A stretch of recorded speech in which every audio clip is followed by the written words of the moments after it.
Yeah, I got like a million questions for you. Like I've been saving up these questions to ask you for some time. So I guess right off rip, for the people that don't know who you are, who is Ty Cohen? Yeah, so that's an interesting question. I'm still trying to figure that out. You know, even after all these years, it still changes, right? So I started as a kid who was born in a pretty rough area.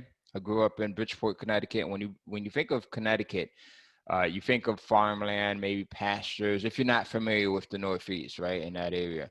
But where we grew up in the town of Bridgeport, there's some really rough and notorious areas. Bridgeport, New Haven, Hartford, New Haven, Norwalk, Stamford, Connecticut, depending on where you're at.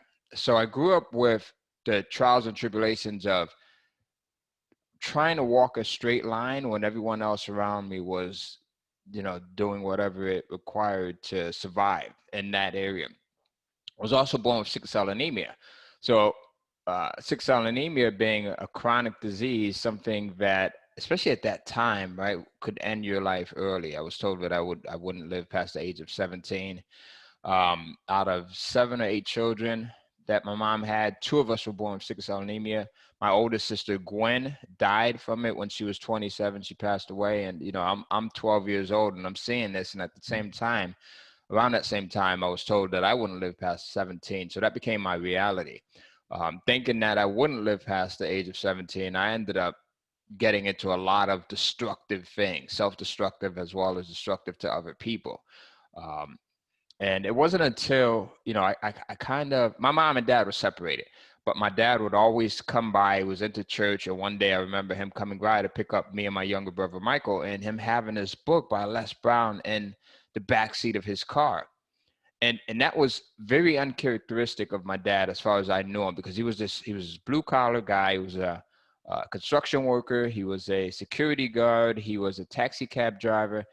So I never knew him to be into personal development or entrepreneurship, but seeing that book was my first taste of personal development. Seeing someone like Les Brown, who looked like me, a black man, and he's talking about someone's opinion of you doesn't need to become your reality. If you can look up, you can get up, right? So all of these self-empowering things that at 17, I never heard of before. At 17, I'm thinking that everything is doom and gloom because I'm seeing death, drugs, destruction, gangs all around me, and then also living with sickle cell anemia.